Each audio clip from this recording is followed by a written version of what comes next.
ஒரு நாள் ஒரு நண்பரை சந்திச்சேன். உங்க வீடு எதுன்னு உங்களுக்கு தெரியுமா சார்ன்னு. அவர் என்ன ஒரு மாதிரியா பார்த்தார். அப்புறம் சொன்னார், தெரியும் அப்படின்னாரு. சரி, உங்க தொலைபேசி எண் உங்களுக்கு தெரியுமான்னு. அதுவும் தெரியும்னார். உங்க மனைவி மக்கள் யார் யாருன்னு உங்களுக்கு தெரியுமான்னு கேட்டேன். என்ன ஒரு மாதிரியா பார்த்தார். அப்புறம் சொன்னார், அதுவும் தெரியும் சார் அப்படின்னார். சரி, நீங்க யாருன்னு உங்களுக்கு தெரியுமான்னு கேட்டேன். இப்பதான் அவர் முழிக்க ஆரம்பிச்சார். அவர் மட்டும் அப்படி இல்லை, நாம எல்லாருமே அப்படிதான். எதிரில் நிக்கிறது யாருங்கிறது தெரியும், நாம யாருன்னு நமக்கு தெரியாது. உண்மையிலேயே நாம யார்? இந்த கேள்விக்கான பதில தான் வாழ்க்கை பூரா நாம தேடிட்டு இருக்கிறோம். புத்தர் என்ன சொல்றாரு தெரியுமா? நீங்க கடவுளை பத்தி கவலைப்பட தேவையில்லை, உங்களை பத்தின கவலை உங்களுக்கு இருந்தா போதும் அப்படிங்கிறார். நான் யார், எனக்கு ஏன் இந்த கவலை அப்படின்னு உங்களை நீங்களே கேட்டுக்குங்க அப்படிங்கிறார். நாம ஏன் கடவுளை படைச்சோம்? அது ஒரு நழுவல் முயற்சியாம். அதாவது தன்னிடமிருந்து தானே தப்பிக்கிற ஒரு முயற்சியாம். இப்படிதான் அதை சொல்றாங்க அறிஞர்கள்லாம். மக்கள் பொய்யான பிரச்சனைகள்ல ஆர்வமா இருக்கிறாங்க, அதுக்கு தீர்வு காணவும் முயற்சி பண்றாங்க. கடவுளை பத்தி விவாதிக்க எல்லாருக்கும் விருப்பம், தன்னுடைய சுயம் பற்றிய பிரஜையே இருக்கிறது இல்ல. ஆகக்கூடிய விஷயம் என்னன்னா, கடவுள் சமாளிப்புக்கு பயன்படுத்தப்படுகிறார். மனவியல் என்ன சொல்லுது தெரியுமா? கடவுள், சொர்க்கம், மறுபிறவி இதை பத்தி எல்லாம் பேச ஆரம்பிக்கிறவங்க யார் தெரியுமா? போருக்கு போறவன், துன்பத்துல சிக்கி கஷ்டப்படுறவன், நோய் படுக்கையில விழுந்தவன், இவங்க தான். நாம அனுபவத்திலே பார்க்கிறோமே இதையெல்லாம்.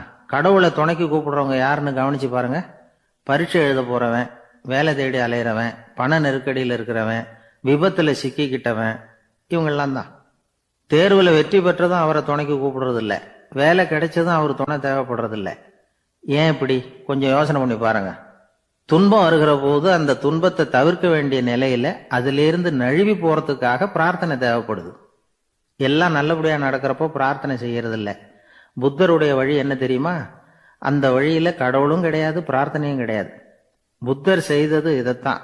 அதாவது கடவுள்கிட்ட இருந்து மனிதனையும், மனிதன் கிட்ட இருந்து கடவுளையும் அவர் விடுவித்தார். புத்த மதம் என்ன சொல்லுது தெரியுமா? கடவுள் பிரச்சனை அல்ல, மனிதன் தான் உண்மையான பிரச்சனை அப்படின்னு சொல்லுது. உங்களை நீங்க நல்லா தெரிஞ்சுக்கிட்டா போதும், நீங்களே கடவுள் ஆயிடுவீங்க அப்படிங்கிறது தான் புத்த மதம். அதனால நமக்கு தேவை உள்முக பயணம்.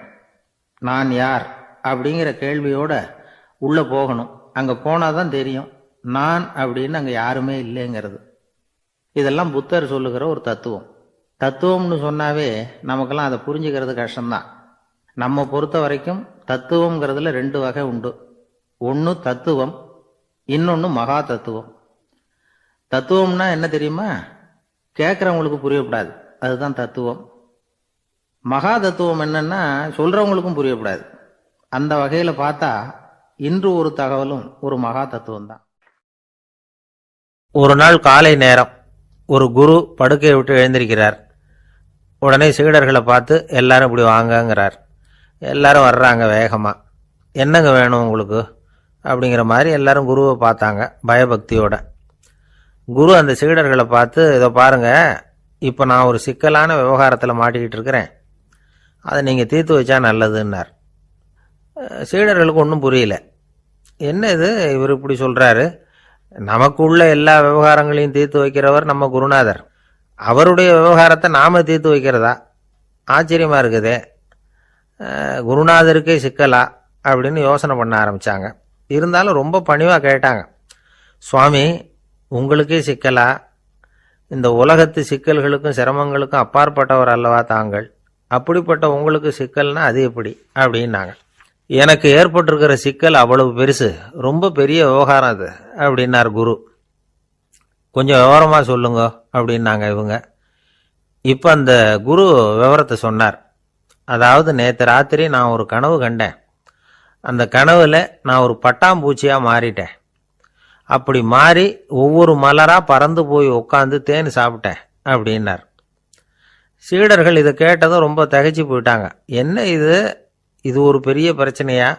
ஒரு சாதாரண கனவு கண்டதுக்காகவா இந்த காலை வேளையில நம்மளையெல்லாம் குருநாதர் இவ்வளவு அவசரமா கூப்பிட்டுருக்கார் அப்படின்னு நினைச்சாங்க. இருந்தாலும் கேட்டாங்க, இதுல என்ன சிக்கல் சுவாமி? கனவுங்கிறது எல்லாருக்கும் வரத்தானே செய்யும், அப்படின்னார் ஒரு சீடர். சீடர்களே, பிரச்சனை அது இல்லை. நான் இன்னைக்கு காலையில் கண்ணு முழிச்சு பார்த்தப்போ நான் நானாக மறுபடியும் மாறிட்டேங்கிறத தெரிஞ்சுக்கிட்டேன். இதில் சிக்கல் என்னன்னா, இப்போ அந்த பட்டாம்பூச்சி தான் நானா ஆயிட்டதாக கனவு கண்டுகிட்டு இருக்கா அப்படிங்கிறது தான். ஒரு மனுஷன் பட்டாம்பூச்சி ஆகிறதாக கனவு காண முடியுங்கிறப்போ அந்த பட்டாம்பூச்சியும் மனுஷன் ஆகிறதாக கனவு காண முடியும் இல்லையா? இப்போ எனக்கு யதார்த்த நிலை தெரியணும், எது நிஜம்னு தெரியணும். நேற்று ராத்திரி நான் கண்டது கனவா, அல்லது இது பட்டாம்பூச்சி கண்டுகிட்டு இருக்கிற கனவா? இதுதான் குரு கேட்ட கேள்வி. இதை கேட்டதும் சீடர்கள் ரொம்ப குழம்பி போயிட்டாங்க. சுவாமி, இது வரைக்கும் நாங்கள் தூங்குறப்ப பார்க்கறது கனவுன்னு, மூழ்கிக்கிட்டு இருக்கிறப்ப பார்க்கறது நனவுன்னு நம்பிக்கிட்டு இருக்கிறோம். இப்போ எங்களை ரொம்ப குழப்பிட்டீங்க, இதுக்கு பதில் சொல்ல எங்களுக்கு சக்தி இல்லை அப்படின்னு சொல்லிவிட்டாங்களாம். அதுக்கப்புறம் அந்த குரு சொன்னாராம், நினைவு தான் முக்கியமான அம்சம். முடிவு கட்டம்னா பகலின் நினைவுகளை விட இரவின் கனவுகளே ரொம்ப உண்மை. ஒருத்தன் தூங்க போனால் தூங்கிக்கிட்டே இருந்தா அவன் காணும் கனவு பொய்ங்கிறத அவன் உணர மாட்டான். ஒவ்வொரு கனவும் காணும் பொழுது அது ரொம்ப உண்மையாக தான் தெரியுது. ஒரு கனவு கூட உண்மை இல்லைன்னு கனவுல தோன்றுவதே இல்லை அப்படின்னார் குரு. அகில வாழ்வு அத்தனையும் சொற்பனம் கண்டாய் அப்படிங்கிறார் தாயுமானவர். ஆகையினால நம்ம கனவுலேருந்து நாம் என்னைக்கு முழிச்சிக்க போகிறோம் அப்படிங்கிறது தான் ஒரு முக்கியமான கேள்வி. ஒருத்தர் வந்தார், காலில் கட்டோடு வந்தார். என்னங்க காலில் கட்டுன்னு? சார், நேற்று ராத்திரி தூக்கத்தில் எங்கள் வீட்டு கூரையில் ஏணியை சாத்தி வச்சு இறங்கினப்போ வழுக்கி விழுந்து காலை உடச்சிக்கிட்டேன்னார். உங்கள் வீட்டில் தான் ஏணியே கிடையாது சார் அப்படின்னு. உண்மைதான் சார், நான் கீழே விழுந்து முழிச்சுக்கிட்டதுக்கு அப்புறம் தானே ஏணி இல்லைங்கிறது எனக்கு ஞாபகம் வந்தது அப்படின்னார். ஒரு ஊரில் ஒரு குரு இருந்தார், ஜென் குரு. அவரை தேடிட்டு ஒரு மன்னர் வந்தார். வந்தவர் ஜப்பான் மன்னர். தோட்டக்கலையை பற்றி தெரிஞ்சுட்டு போகிறதுக்காக அவர் வந்தார். எப்படி தோட்டம் அமைக்கிறது அப்படிங்கிறத பற்றி அந்த குரு விவரமாக சொல்லி கொடுத்தாரு. ஒரு நாள் 2 நாள் இல்லை, 3 வருஷம் கற்றுக் கொடுத்தார். அதுக்கப்புறம் சொன்னார், நான் கற்றுக் கொடுத்துட்டேன், இனிமேல் நீங்கள் போகலாம், போய் தோட்டம் அமைக்கலாம். அதுதான் உங்களுக்கு பரிசை. தோட்டம் அமைச்ச பிறகு சொல்லி அனுப்புங்க, நான் பார்க்குறேன். நீங்கள் இங்கே என்னவெல்லாம் கற்றுக்கிட்டீங்களோ அதையெல்லாம் அங்கே செயல்முறையில் செஞ்சு காட்டுங்க அப்படின்னு சொல்லி அனுப்பி வச்சார். மன்னர் போனார். அரண்மனைக்கு பக்கத்திலே ஒரு பெரிய தோட்டத்தை உண்டு பண்ணினார். அழகான மரங்களையும் செடிகளையும் உருவாக்கினார். கிட்டத்தட்ட 1000 தோட்டக்காரர்களை பயன்படுத்தி 3 வருஷங்கள் முயற்சி பண்ணி அந்த அழகான தோட்டத்தை உருவாக்கினார். குரு கிட்ட இருந்து செய்தி வந்தது, நாளைக்கு தோட்டத்தை பார்க்குறேன் அப்படின்னு. மன்னர் உடனே சுறுசுறுப்பாயிட்டார். முதல் நாளே தோட்டத்தை சுத்தப்படுத்தினார். ராத்திரி பூரா யாரும் தூங்கலை. எல்லாருக்கும் தோட்டத்தை ஒழுங்குபடுத்துகிற வேலை. அது அந்தந்த இடத்துல ஒழுங்காக இருக்குதா அப்படின்னு சரி பார்த்தாங்க. ஒரு தவறும் இல்லாத வகையில் அதை ஒழுங்குபடுத்தினாங்க. மறுநாள் குரு வந்தார், தோட்டத்தை பார்த்தார். அவருக்கு கோபம் வந்துட்டுது. மன்னருக்கு ஆச்சரியம், எப்பவும் சிரிச்சுக்கிட்டே இருக்கிறவர் இப்போ எப்படி இருக்கிறாரே அப்படின்னு. மெதுவாக குரு கிட்ட போய், எல்லாம் சரியாக தானே இருக்குது அப்படின்னார்.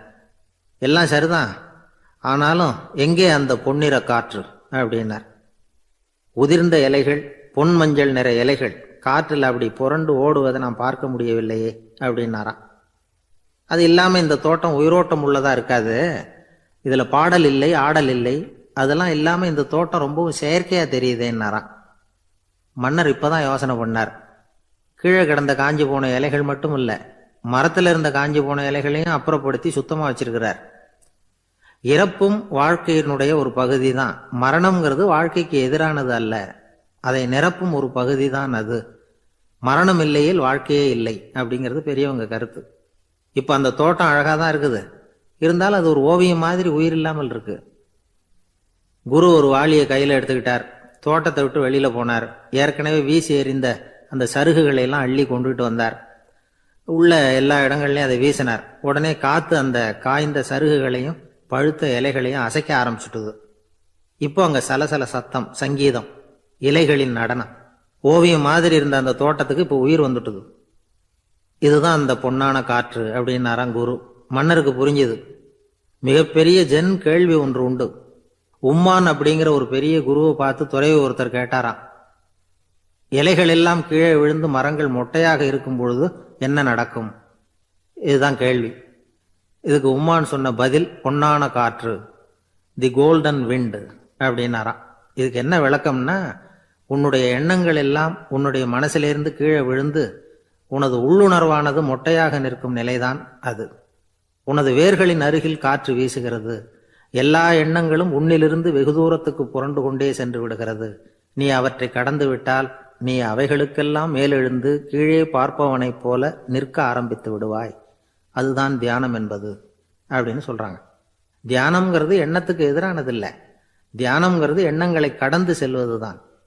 அதுக்கப்புறம் நாம பொன்னிற காற்றுல ஆட ஆரம்பிச்சிருவோம். இதுதான் பெரியவர்கள் சொல்றது. என்கிட்ட ஒருத்தர் தோட்டம் அமைக்கணும்னு யோசனை கேட்டு வந்தார்.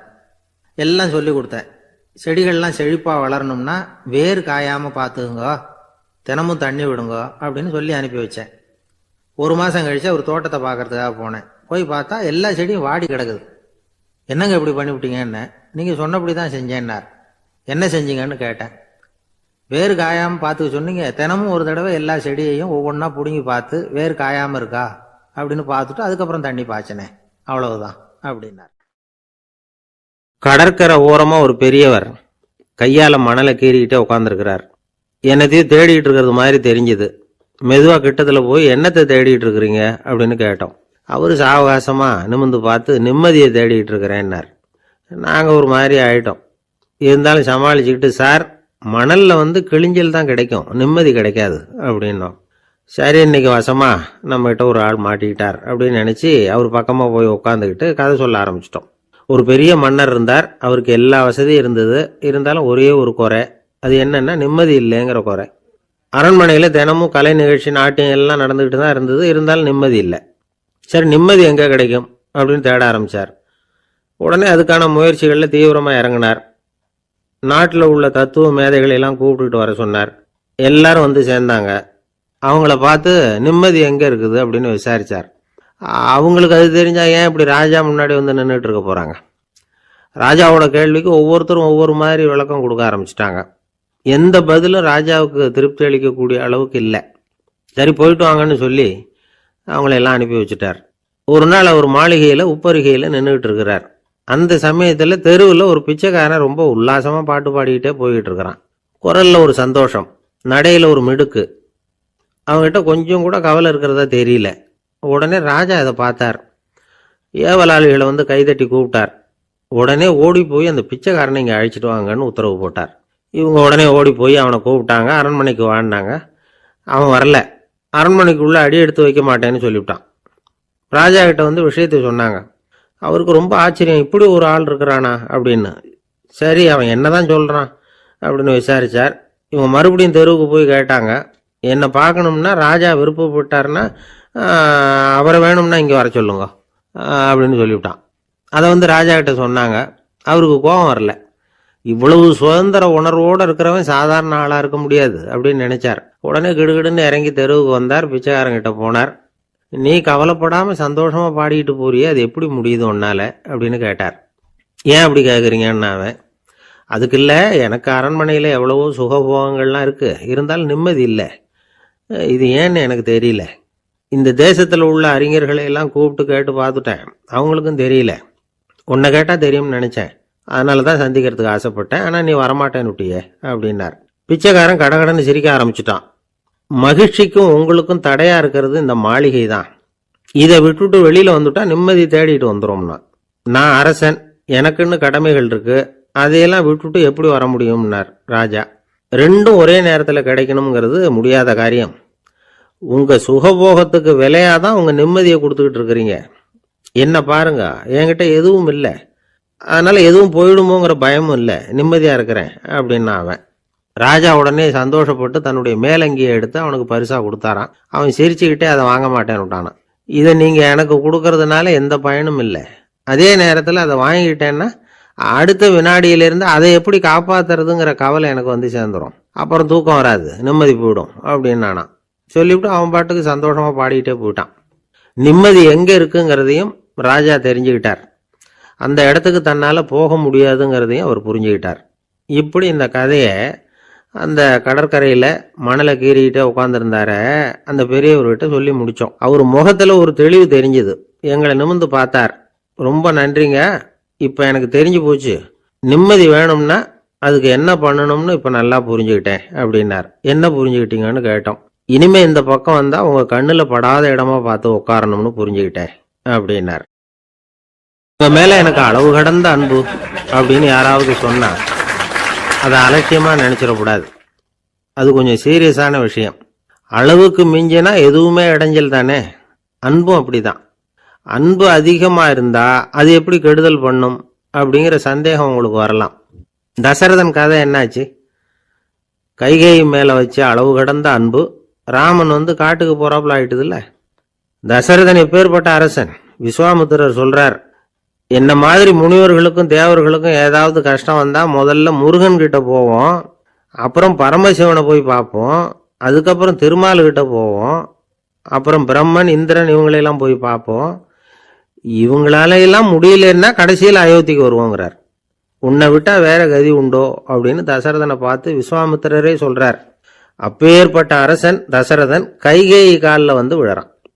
உன் பாதங்களை தொட்டு கெஞ்சி கேட்டுக்கிறேன், ராமனை காட்டுக்கு அனுப்பாதேங்கிறான். தசரதனுடைய இந்த நிலைமைக்கு என்ன காரணம்? அவன் கைகேயி மேல வச்ச அளவு கடந்த அன்பு தான் காரணம். இப்ப சொல்லுங்க, அன்பா இருந்தாலும் அது அளவுக்கு மீறி போனா கெடுதல் பண்ணுமா பண்ணாதா? அது மட்டும் இல்ல, அளவு கடந்த அன்பு நீதிக்கும் நியாயத்துக்கும் புறம்பான காரியங்களையும் செய்ய வச்சிரும். தசரதன் மிகச்சிறந்த நீதிமான், தர்மத்துக்கு விரோதமா ஒரு காரியமும் செய்யாதவன். அப்பேற்பட்டவன் தன்னுடைய மனைவியை பார்த்து என்ன சொல்றான் தெரியுமா?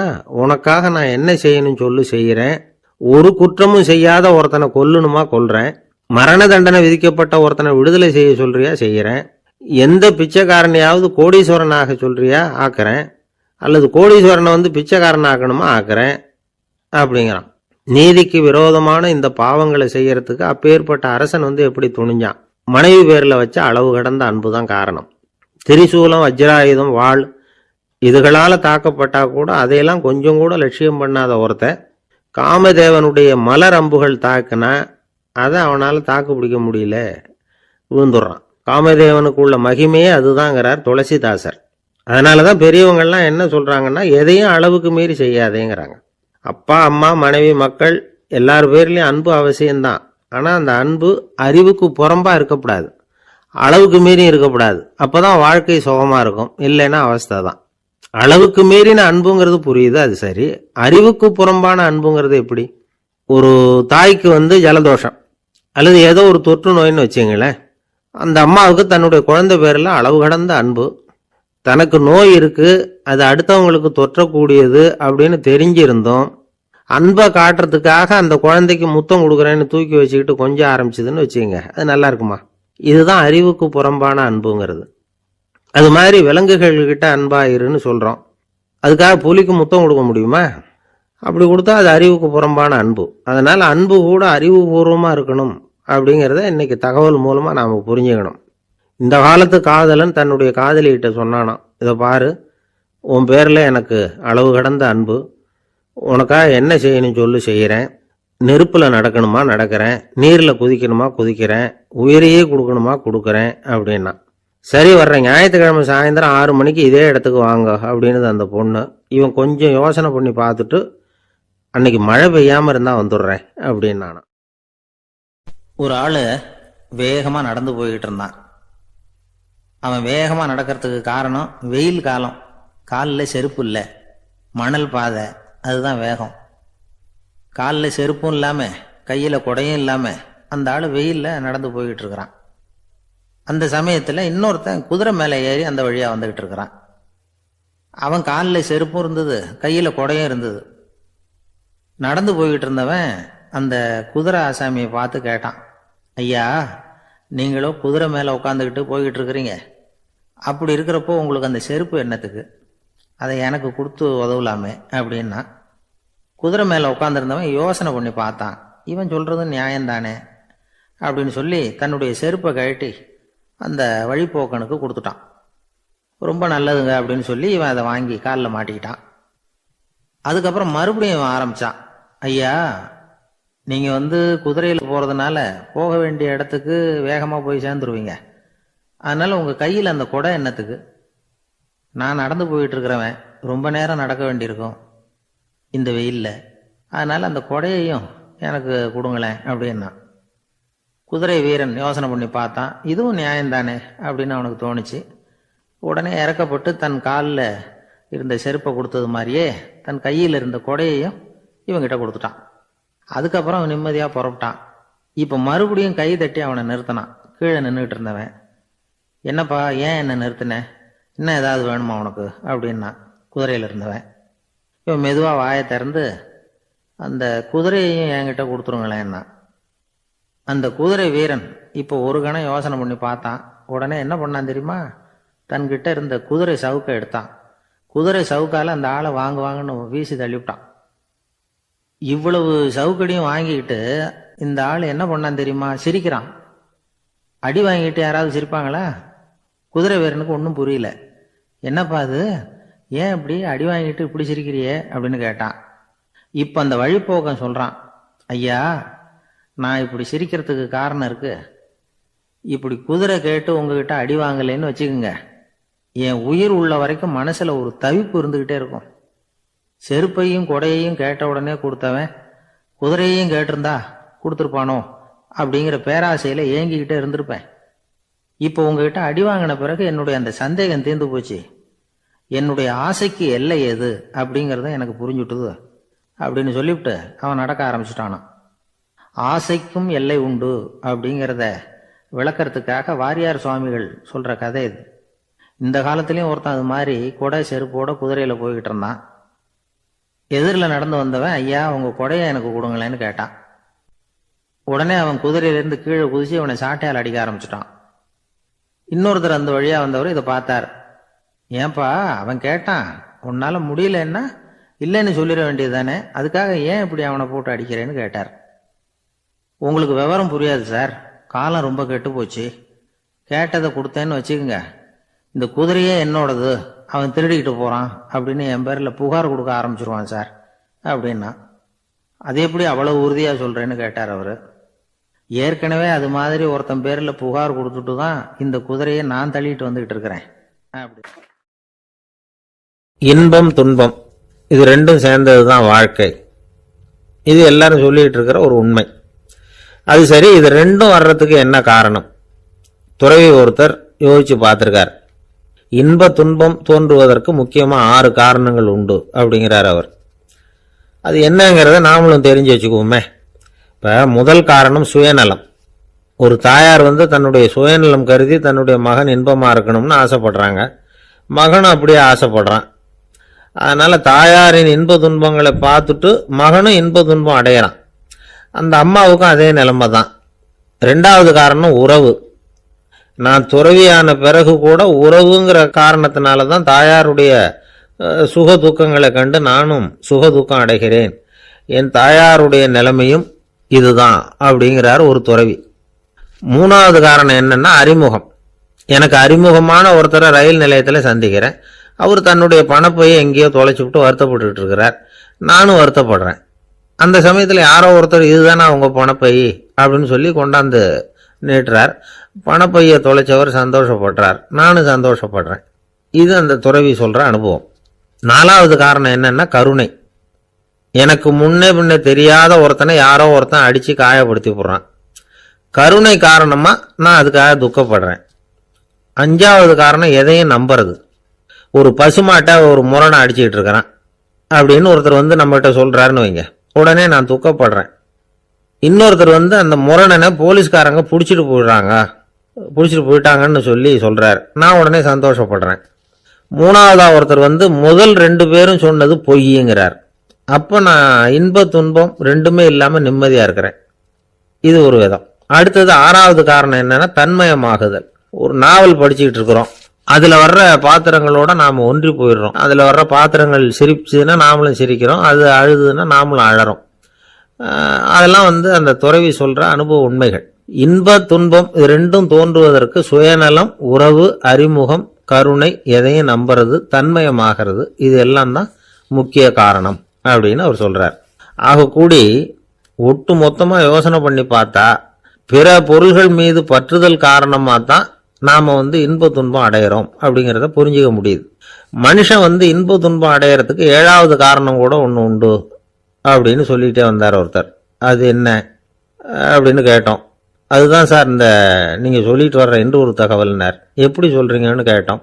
இன்று ஒரு தகவல் கேட்க ஆரம்பிக்கிறப்போ மனசில் இன்பம், ஆரம்பித்த உடனே இது ஏற்கனவே கேட்ட சமாச்சாரமாச்சே அப்படின்னு நினைக்கிறப்போ துன்பம் அப்படின்னு அதுக்கு ஒரு விளக்கம் கொடுத்தார் அவர். ஒரு காட்டுல ஒரு முனிவர் இருந்தார். ஒரு நாள் அவரை தேடிட்டு 4 பேர் வந்தாங்க. சுவாமி, எங்களுக்கு ரொம்ப நாளா ஒரு சந்தேகம்னாங்க. என்னன்னு கேட்டார். இந்த உலகத்துல எவ்வளவோ காரியங்கள் நடக்குது, எது நியாயம் எது அநியாயம் அப்படின்னு புரிஞ்சுக்க முடியலன்னாங்க. அது யாராலையும் புரிஞ்சுக்க முடியாதுன்னார் முனிவர். வந்தவங்களுக்கு ஆச்சரியமா போச்சு, ஒரு மாதிரியா பார்த்தாங்க. இதை முனிவர் கவனிச்சார். சரி, புறப்படுங்க என்னோடன்னார். எங்கன்னு கேட்டாங்க. இப்போ உங்க 4 பேரையும் ஒரு புஷ்பக விமானத்துல அழைச்சிட்டு போறேன். இந்த உலகத்துல சர்வசாதாரணமா நடக்கக்கூடிய ஒரு காட்சியை உங்களுக்கு காட்ட போறேன். நீங்க பார்க்க போற அந்த காட்சி நியாயமா அநியாயமா அப்படிங்கிறத என்கிட்ட சொல்லணும். நீங்க சரியான பதில் சொன்னா புஷ்பக விமானத்துல தொடர்ந்து பிரயாணம் பண்ணலாம். தவறான பதில் சொன்னா இந்த புஷ்பக விமானம் உங்களை கீழே தள்ளி விட்டுரும் அப்படின்னார். 4 பேருக்கும் பயம்தான். இருந்தாலும் முனிவர் கூப்பிடுறாரு அப்படின்னு சொல்லி புறப்பட்டாங்க. அவங்க எல்லாரும் புறப்பட்டு ஒரு காட்டு வழியா போய்கிட்டு இருக்கிறாங்க புஷ்பக விமானத்துல. அங்க நடக்கிற ஒரு காட்சியை காட்டுறார் முனிவர். அதோ அங்க பாருங்கன்னார். அந்த விமானத்துல இருந்தபடியே எல்லாரும் கீழே குனிஞ்சு பாக்குறாங்க. அங்க ஒரு தாய் புலி அப்பதான் குட்டி போட்டிருக்கு. குட்டிகளை ஈன்ற உடனே பசிக்கு இறை தேடி அந்த பக்கமா வருது. அதே நேரம் ஒரு தாய் மான், அதுவும் அப்பதான் குட்டி போட்டிருக்கு. அதுவும் இதே மாதிரி குட்டிகளை ஈன்ற உடனே பசிக்கு இறை தேடி அந்த பக்கமா வருது. இப்ப அந்த புலி அந்த மானை அடிச்சு போட்டுடுது. அதுவும் சாப்பிடுது, குட்டிகளுக்கும் கொடுக்குது. இப்போ அந்த புலிக்குட்டிகள் முகத்துல மகிழ்ச்சி, தாயை இழந்த அந்த மான் குட்டிகள் முகத்துல துக்கம். இப்போ அந்த முனிவர் 4 பேர்கிட்டையும் கேட்கிறார், நீங்க இங்க பாத்தீங்களே, இதுல எது நியாயம் எது அநியாயம்? ஒவ்வொருத்தரா சொல்லுங்க. உங்க பதில் சரியில்லைன்னா இந்த விமானம் உங்களை கீழே தள்ளி விட்டுரும். சொல்லுங்க பார்க்கலாம்னார். முதல்ல ஒருத்தன் சொன்னான், அந்த புலி செஞ்சது சரிதாங்க. அது பசிக்கு அதுதான் ஆகாரம். தன்னுடைய பசிக்கு தானே இறை தேடிக்கிட்டுது. அதுல என்ன தப்பு? அவ்வளவுதான். அதனால புலி செஞ்சது நியாயம்தான் அப்படின்னா. அவ்வளவுதான், அந்த விமானம் அவனை அப்படியே கீழே தள்ளி விட்டுட்டுது. அதனால அவன் கொடுத்த பதில் சரியில்லை அப்படிங்கிறது புரிஞ்சு போச்சு. இப்ப 2வது ஆள் சொன்னான், புலி செஞ்சது பாவம், அந்த தாய்மான் என்ன தப்பு பண்ணிச்சு? இப்ப அந்த குட்டிகளுக்கு யாரு ஆதரவு? அதனால புலி செஞ்சது அநியாயம் அப்படின்னா. அவ்வளவுதான், அவனையும் கீழே தள்ளி விட்டுடுது அந்த விமானம். இந்த பதிலும் சரியில்லை அப்படின்னு ஆயிட்டுது. இப்போ 3வது ஆள் வந்தான். முதல்ல 2 பேர் கீழே விழுந்ததை பார்த்துக்கிட்டு இருந்தான். அதனால அவன் சொன்னான், ரெண்டுமே நியாயம்தாங்க. புலி இறை தேடினதும் இயற்கை, அதுக்கு மான் இறையானதும் இயற்கை. அதனால இதுல ஒன்றும் தப்பு இல்லைன்னா. அவ்வளவுதான், அவனையும் அந்த விமானம் கீழே பிடிச்சி தள்ளி விட்டுது. இப்ப 4வது ஆள் வந்தான். முனிவர் கேட்டார், நீயாவது சொல்லுப்பா, இந்த செயல்ல எது நியாயம்னார். அவன் தெளிவா பதில் சொன்னான். அதாவது என்ன சொன்னான்னா, எனக்கு தெரியல அப்படின்னா. அவனை விமானம் கீழே தள்ளல, சௌரியமா அழைச்சிட்டு போட்டுது. இவனும் பிரயாணம் சௌக்கியமா பண்ணானான். ஆக இதுதான் சரியான பதில்ங்கிறத முனிவர் உணர்த்தினார். இந்த கதையிலிருந்து நாம புரிஞ்சுக்க வேண்டியது என்னன்னா, இந்த உலகத்துல எவ்வளவோ காரியங்கள் நடக்குது. அதெல்லாம் ஏன் அப்படி நடக்குதுங்கிறதுக்கு எப்பேற்பட்ட பண்டிதராலும் பதில் சொல்ல முடியாது. தெரியாததை தெரியாதுன்னு ஒத்துக்கிட்டா வாழ்க்கை பிரயாணம் சுகமா இருக்கும். அதனால தேவையில்லாத விஷயங்களை புரிஞ்சுக்கிறதுக்கு நேரத்தை செலவு பண்ணிட்டு இருக்கக்கூடாது. வாழ்க்கையை குழப்பிக்க கூடாது. வாழ்க்கைக்கு தேவையானது என்னவோ அதை மட்டும் புரிஞ்சுக்கிட்டா போதும். இந்த காலத்து ஆள் ஒருத்தன் ஒரு பெரியவரை தேடி வந்தான். ஐயா, ஒரு சந்தேகம்னா. என்ன உன்னுடைய சந்தேகம்னார்.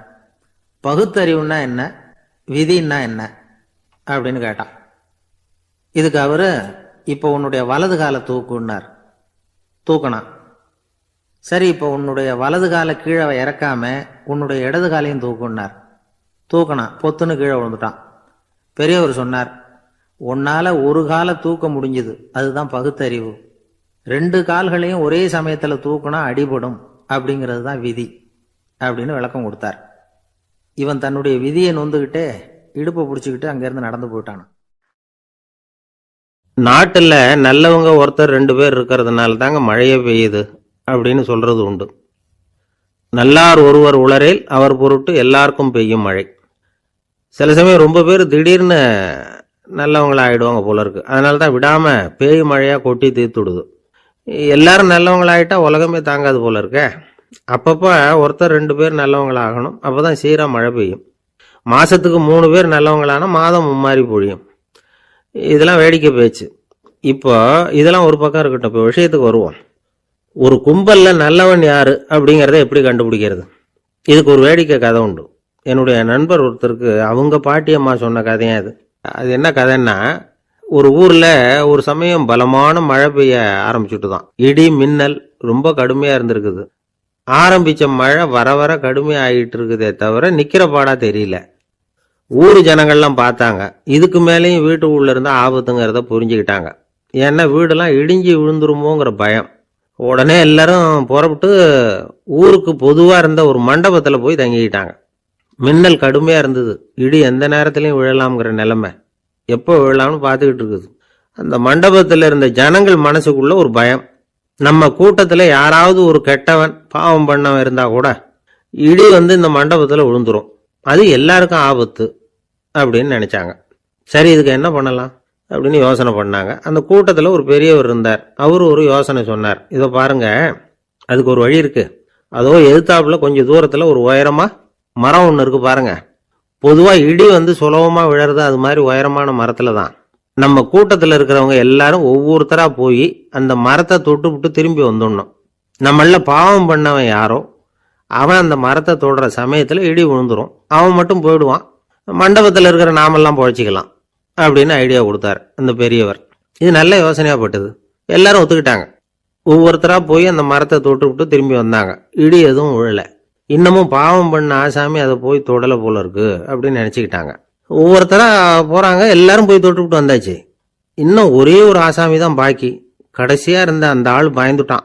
இது வரைக்கும் இடி விழலைன்னா இப்ப என்ன அர்த்தம்?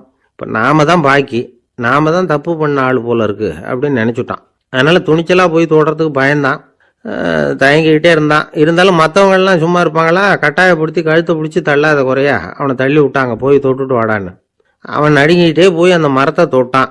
அதே வினாடி ஒரு பயங்கரமான மின்னல் இடி விழுந்துட்டுது. எங்க விழுந்தது தெரியுமா? அந்த ஆள் மேல இல்ல, மண்டபத்துல விழுந்தது. மண்டபத்துல இருந்தவங்க பூரா காலி. அந்த ஒரு ஆள் மட்டும் பொழைச்சிக்கிட்டான். இந்த ஒரு ஆளை காப்பாத்துறதுக்காக தான் இடி மண்டபத்துல விழாம இருந்திருக்குது. இதுதான் கதை. அதனால நல்லவங்க எப்படியும் தப்பிச்சுக்குவாங்க அப்படிங்கிறது ஒரு நீதி.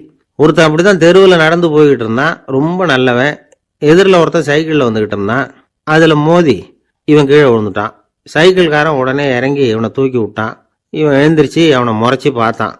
அப்படி பார்க்காதீங்க சார், நீங்க ரொம்ப புண்ணியம் பண்ணியிருக்கீங்க, அதுதான் இப்போ சைக்கிளில் மோதிக்கிட்டீங்க அப்படின்றான். என்ன அப்படி சொல்றேன் நான்? இவன் 10 நிமிஷத்துக்கு முன்னாடி நான் லாரி ஓட்டிட்டு வந்தேன், அப்போ நீங்க எதிரில் வந்திருந்தீங்கன்னா என்ன ஆயிருக்கும் அப்படின்னானா அவன். ஒரு ஊர்ல ஒரு பெரிய செல்வந்தர் இருந்தார். பணத்துக்கு பஞ்சம் இல்லை. அதனால இந்த உலகத்துல முடியாத காரியம் எதுவும் இல்லைன்னு நினைச்சார். பணம் இருந்தாலே அந்த நினைப்பு தானா வந்துடும். அதனால இவரும் அப்படி நினைச்சதுல ஒன்றும் தப்பு இல்லை. அந்த ஊருக்கு குருநானக் ஒரு தடவை வந்தார். அவருக்கு இந்த செல்வந்தர் ரொம்ப பிரமாதமா ஒரு வரவேற்பு கொடுத்தார். ஊர் எல்லையிலேயே எங்க வீட்டுக்கு விருந்து சாப்பிட்டுட்டு போகணும்னு கேட்டுக்கிட்டார். அவரும் சரின்னு ஒத்துக்கிட்டார். உடனே தன்னுடைய பங்களாவில் ஒரு பெரிய விருந்துக்கு ஏற்பாடு பண்ணார். குருநானக் அழைச்சிட்டு வீட்டுக்கு போனார். உட்கார வச்சார். ஐயா, நான் இந்த ஊர்லேயே ரொம்ப பெரிய வசதி உள்ளவன். என்னால் எல்லாம் முடியும். உங்களுக்காக நான் என்ன செய்யணும்னு சொல்லுங்க. எதுவாக இருந்தாலும் பரவாயில்ல, எவ்வளவு செலவானாலும் பரவாயில்ல, என்னால் செய்ய முடியும். என்ன செய்யணும்னு சொல்லுங்க, அது போதும், நான் செய்கிறேன் அப்படின்னு நான் ரொம்ப பணிவா. இதை கேட்டதும் குருநானக் சிந்திச்சார் கொஞ்ச நேரம். அதுக்கப்புறம் தன்னோட சட்ட பைக்குள்ள கையை விட்டு ஒரு பழைய ஊசி ஒன்று எடுத்தார். அந்த செல்வந்தர்கிட்ட கொடுத்தார். இதை பாருங்க, இவ்வளவு தூரம் நீங்க கேட்கறதுனால சொல்றேன், எனக்கு நீங்க செய்ய வேண்டிய உதவி இதுதான்னார். ஊசிய கையில வாங்கிக்கிட்டு இதை என்ன செய்யணும் சொல்லுங்க அப்படின்னார் அவரு. நீங்க செய்ய வேண்டியது என்னன்னா, இந்த ஊசியை பத்திரமா வச்சிருக்கணும். நாம 2 பேரும் இறந்து போனதுக்கு பின்னாடி இன்னொரு உலகத்துல நாம சந்திக்கக்கூடிய வாய்ப்பு இருக்குது. அப்ப இந்த ஊசியை என்கிட்ட கொண்டாந்து கொடுக்கணும். இதுதான் நீங்க எனக்காக செய்ய வேண்டிய உதவி அப்படின்னார் குருநானக் லேசா சிரிச்சுக்கிட்டே. இதை கேட்ட உடனே இந்த பெரியவர் முழிக்க ஆரம்பிச்சிட்டார். அது எப்படிங்க, நான் சாகிறப்ப எப்படி இந்த ஊசியை எடுத்துக்கிட்டு இன்னொரு உலகத்துக்கு வர முடியும்னார். ஊசி மாதிரி ஒரு சின்ன பொருளை கூட இந்த உலகத்தை விட்டு நாம் போகிறப்ப எடுத்துகிட்டு போக முடியாதுங்கிறப்போ உங்களோட செல்வத்தையெல்லாம் எப்படி அங்கே எடுத்துகிட்டு வர போகிறீங்க அப்படின்னு கேட்டார் குருநானக். அதுக்கப்புறம் தான் அந்த பெரியவர் யோசிக்க ஆரம்பித்தாராம். குருநானக் சொல்கிறார், இதை பாருங்க, நாம் செய்கிற நல்லது கெட்டது தான் கடைசி வரைக்கும் நம்ம கூட இருக்கும். அடுத்தவங்க நல்லா இருக்கணுங்கிறதுக்காக பொருளை செலவு செய்யணும். அப்படி செய்யலைன்னா எந்த பிரயோஜனமும் இல்லை அப்படின்னார். அதுக்கப்புறம் தான் அந்த செல்வந்தரின் அறிவு கண் திறந்து தான் உடனே குருநானக்கை வணங்கினார். ஐயா, என்கிட்ட இருந்த ஆணவம் போயிட்டுது, இனிமே என்கிட்ட இருக்கிற செல்வத்தை நல்ல வழியில் செலவழிப்பேன் அப்படின்னாராம். நம்மகிட்ட இருக்கிற பணம் எப்பவும் நம்ம கூடவே வந்துக்கிட்டு இருக்காதுங்கிறதுக்கு இது ஒரு உதாரணம். அதுக்காக நாம் பணம் சேர்க்கறத பற்றி கவலைப்பட வேண்டியதில்லை, பேசாமல் படுத்து தூங்கிக்கிட்டு இருந்தால் போதும் அப்படின்னு இதுக்கு அர்த்தம் பண்ணிக்கப்படாது. முறையான வழியில் பணம் சேர்க்கணும், அதை முறையான வழியில் செலவு பண்ணணும். அதனால் ஏற்படக்கூடிய மன நிறைவு இருக்கு பாருங்க, அது அனுபவிச்சவங்களுக்கு தான் தெரியும். சொர்க்கத்துக்கு போகிறவங்க இங்கேருந்து பணத்தை எடுத்துகிட்டு போக முடியாது. ஆனால் நம்ம செல்வத்தை இங்கே மற்றவங்களுக்கு பயன்பட செய்து அதனால் ஏற்படுற புண்ணியம் இருக்கு பாருங்க, அதை எடுத்துகிட்டு போக முடியுமா? இதுதான் ஆன்மீகவாதிகள்லாம் சொல்கிற கருத்து. ஜான் நியூட்டன் ஒருத்தர், அவர் சொன்னார், நான் எப்போவாவது சொர்க்கத்துக்கு போய் சேர்ந்தேன்னா அங்கே 3 அதிசயங்களை பார்ப்பேன்னார். என்னன்னு கேட்டாங்க. நான் யார் யார் இருக்க மாட்டாங்கன்னு நினச்சிக்கிட்டு இருந்தானோ அவங்களில் சில பேர் அங்கே இருப்பாங்க, அது ஒரு பெரிய அதிசயம்னார். சரி, அடுத்தது என்ன? 2வது அதிசயம் என்னன்னா, அங்கே இருப்பாங்கன்னு நான் எதிர்பார்த்த சில பேர் அங்கே இருக்க மாட்டாங்க அப்படின்னார். சரி, 3வது பெரிய ஆச்சரியம் என்ன அப்படின்னா, நான் அங்கே இருக்க பாருங்க, அதுதான் அந்த 3வது அதிசயம் அப்படின்னாராம். தானத்தில் சிறந்தது எது அப்படின்னு ஒரு கேள்வியை கேட்டு, தானத்தில் சிறந்தது நிதானம் அப்படின்னு அதுக்கு ஒரு பதிலும் சொல்கிறவங்க உண்டு. நிதானம் ரொம்ப அவசியம், அதுவும் இன்றைய உலகத்துக்கு ரொம்ப அவசியம். இன்றைக்கி உலகம் ரொம்ப பரபரப்பாக போய்கிட்டு இருக்குது.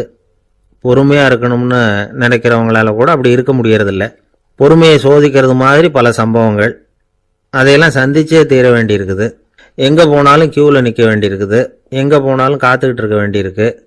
ஆஃபீஸ்லேயோ வீட்லேயோ கூட நீங்கள் நிதானமாக பொறுமையாக நடந்துக்க தெரியலன்னா உங்களுக்கு சிடுமூஞ்சி, முசுடு இப்படிலாம் பேர் வச்சுருவாங்க. அது உங்களுக்கு தேவையா? சரி, வாழ்க்கையில் பொறுமைசாலின்னு பேர் வாங்கிறதுக்கு என்ன வழி? முதல் பாயிண்ட், நீங்கள் நினைக்கிறது, எதிர்பார்க்கறது, செய்யறது எல்லாமே 100% கரெக்டாக நடக்கணும்னு ஆசைப்படக்கூடாது. எதுவாக இருந்தாலும் அதில் ஓரளவுக்கு தவறு நடக்கலாம் அப்படிங்கிறத எதிர்பார்த்தே இருக்கணும். ஓரளவுக்கு அதை அனுமதிக்கணும். ஒரு நண்பரை 6 மணிக்கு ஒரு இடத்துக்கு வர சொல்லியிருக்கிறீங்க, 6 மணிக்கு அவர் வரலை, உடனே பொறுமை இழந்து நடந்துக்கக்கூடாது. ஒரு 10 நிமிஷம் டிலே ஆகலாம். ஒரு வர்ற வழியில் பஸ்ஸு கூட ஏதாவது டிராஃபிக்கில் மாட்டியிருக்கலாம். அதெல்லாம் எதிர்பார்த்தே கொஞ்சம் காத்திருக்கிறதுல ஒன்றும் தப்பு இல்லை. சில சமயம் டிலே ஆகிறது கூட நல்லதாக முடியும். ஒரு பஸ்ஸை தவற விட்டுட்டு, ஐயோ கொஞ்சம் ஒரு 2 நிமிஷம் முன்னாடி வந்திருந்தா பிடிச்சிருக்கலாமே அப்படின்னு தவிச்சிக்கிட்டு இருப்பாங்க சில பேர். அடுத்தபடியாக வர்ற பஸ்ஸு நேரடியாக நீங்கள் போக வேண்டிய இடத்துக்கே கொண்டு போய் விடுற பஸ்ஸாக கூட இருக்கலாம். அது உங்களுக்கு முன்னாடி தெரியாதுல்ல. சில நெருக்கடியான சூழ்நிலைகளை தமாஷா எடுத்துக்கிறதுக்கு பழகிக்கணும். சில இடங்களுக்கு போகிறப்ப காத்திருக்கிறதுக்கு நம்ம மனசை தயார்படுத்திக்கிட்டே போகணும். ஒரு ரயிலுக்கோ பஸ்ஸுக்கோ அல்லது விமானத்துக்கோ கப்பல் பிரயாணத்துக்கோ போகிறப்போ அங்கே போய் நீங்கள் மணிக்கணக்கில் கூட காத்துக்கிட்டு தான் இருக்கணும். புறப்படுற நேரம் கூட மாறலாம். நீங்கள் போய் சேர்ந்ததும் அது உடனே புறப்படணும்னு கட்டாயமாக என்ன? அது மாதிரி சமயத்தில் படிக்கிறதுக்குன்னு சில சுவாரஸ்யமான புத்தகங்களையும் கையில் எடுத்துக்கலாம். உங்களை சுற்றி எவ்வளவோ சுவாரஸ்யமான சம்பவங்கள் நடந்துக்கிட்டு இருக்குதுல்ல, அதையெல்லாம் வேடிக்கை பாருங்கள். எதுக்காக காத்துக்கிட்டு இருக்கிறோமோ அந்த காரியத்தில் உண்மையாகவே நமக்கு ஒரு அக்கறை இருந்தால் நமக்கு போர் அடிக்காது. சில கோயில்களில் பார்த்துருப்பீங்க, தரிசனத்துக்காக பக்தர்கள் நாள் கணக்கில் காத்துக்கிட்டு இருப்பாங்க. அவங்களெலாம் அழுத்துக்கிறது இல்லை. ஆண்டவனை தரிசிக்கணுங்கிற உண்மையான அக்கறை இருக்கிறதுனால அவங்களுக்கு போர் அடிக்கிறது இல்லை. ஆனால் சில சினிமா தியேட்டரில் கூட பார்க்கலாமே, சினிமா கியூ கூட அப்படி தான். சாயந்தரம் 6 மணி ஆட்டத்துக்கு காலம்பரம் 6 மணிக்கே போய் கூட காத்துக்கிட்டு இருப்பாங்க. அவங்களுக்கெல்லாம் போர் அடிக்காது, படம் பார்க்குற ஆர்வம். இன்னொரு முக்கியமான விஷயத்த நாம் பழக்கப்படுத்திக்கணும். லிவ் ஃபார் தி மூமெண்ட் அப்படிங்கிறாங்க நிபுணர்கள். ரொம்ப பேர் எப்படின்னா அடுத்தபடியாக நடக்க போகிற விஷயத்திலேயே கவனமாக இருப்பாங்க. அந்த நினைப்புலேயே இந்த நிமிஷத்தை பொறுமை இல்லாமல் கழிப்பாங்க. ஒருத்தர் இருக்கார், அவர் எப்படின்னா ஆஃபீஸ் முடியறதுக்குள்ளேயே சார் 5 மணிக்கெல்லாம் ரெடியாக இருங்க, நாம் அந்த ஹோட்டலில் போய் டிஃபன் சாப்பிட்ணும் அப்படின்னு 4 மணிலேருந்து சொல்லிகிட்டு இருப்பார். 4:55 பரபரப்பாக ஓடி வருவார். 2 பேரும் புறப்படுவோம், ஹோட்டலுக்கு போவோம், சாப்பிட்டுக்கிட்டு இருப்போம். அப்படி சாப்பிட்டுட்டு இருக்கிறப்ப, சார் சாப்பிட்டு முடித்ததும் நேராக ஒரு ஜவுளி கடைக்கு போகிறோம் அப்படிம்பார். பரபரக்க சாப்பிட்டு முடிப்பார், புறப்படுவார். ஜவுளி கடையில் அவசரமாக சீக்கிரம் பில் போடுங்க சார், சினிமாவுக்கு நேரம் ஆகிடும்பார். சினிமா தியேட்டரில் உட்காந்து அடுத்தபடியாக எங்கே டின்னர் சாப்பிட்றதுன்னு யோசனை பண்ணிகிட்டு இருப்பார். ராத்திரி படுக்கையில் விழுந்ததுக்கு அப்புறமும் நாளைக்கு காலையில் எழுந்திரிச்சதும் அதை பண்ணணும் இதை பண்ணணும்னு திட்டம் போட்டுக்கிட்டே இருப்பார். அதாவது எப்பவும் அடுத்த நிமிஷம், அடுத்த நாள், அடுத்த வாரம், அடுத்த வருஷம், இதுதான் அவங்க சிந்தனை. இந்த நிமிஷம் என்ஜாய்மெண்ட்டை அவங்க இழந்துடுறாங்களாம். அதனால தான் வாழ்நாள் பூரா பொறுமையின்மை, அவஸ்தை, அல்லல். அதனால் நாம் எல்லாரும் வாழ்க்கையில் நிதானமாக இருக்கிறதுக்கு கற்றுக்கணுமா. அதுக்காக இந்த நிதானத்துக்கு வேறு விதமான அர்த்தம் பண்ணிக்கப்படாது. ஒருத்தர் அப்படித்தான் ஒரு தடவை அவருடைய குதிரை காணாமல் போயிட்டு தான். அதுக்காக அவர் கவலைப்படலை, நிம்மதியாக இருந்தார், சந்தோஷமாக இருந்தார். என்ன சார் இது, உங்கள் குதிரை திருட்டு போயிட்டுதுங்கிறீங்க, நீங்கள் கவலைப்படாமல் இருக்கிறீங்களே அப்படின்னு கேட்டாங்களாம். அதுக்கு அவர் சொல்லியிருக்கார், நல்ல வேளை சார், கட்டியிருந்த குதிரை காணாமல் போயிருக்குது. நான் அது மேலே உட்காந்துருக்கிற சமயம் அது காணாமல் போயிருந்ததுன்னா, திருட்டு போயிருந்ததுன்னா நானும் சேர்ந்துல காணாமல் போயிருப்பேன் அப்படின்னாராம். எவ்வளவு நிதானமான ஆள் பாருங்க.